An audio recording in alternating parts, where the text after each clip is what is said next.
Hi, Sam from Foraging for Ages. Let's have a look at some more winter mushrooms. So, my good friend Ali, the fungi guy, look him up, he's brilliant, has a great parody about these mushrooms called All I Want for Christmas is a Velvet Shank. So Ali, I'm going to parody you. All I want for dinner is a velvet shank. Yay! Let's have a closer look at them.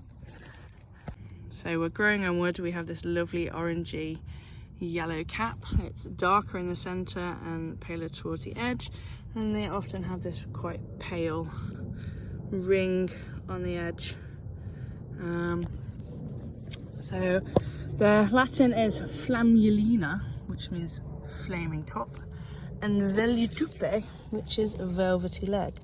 You see on here, there's that thing up there, that this is kind of, it's got a whitish sheen on it. That's velvet. So a velvet shank, velvet leg, here they are. So let's take a closer look from young ones all the way through to older ones. So here's a young one. It's quite pale.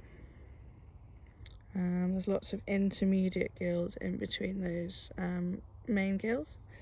The gills are free of the stem, or sometimes there's like a little notch out of the stem so they look free. The stem itself, when they're young, are really pale and they go browner towards the base, as you can see in these older ones.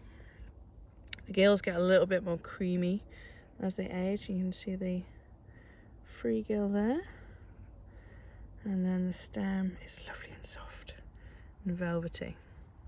They smell, I think, a bit like blood, and not in a grim way, just they have that iron sort of sweet smell that you get with blood, or they can smell kind of like fruity, a bit like peaches. Now there is another one to look out for. Obviously you've got the sulphur tufts, but they've got really sulphury yellow to grey green gills. Or the funeral bell, which has a ring on the stem and more of a honey coloured gills, and you don't want to eat the funeral bells. So here we go, this is our wild enoki mushroom. This is what they'd look like if they weren't grown in the dark. Yum.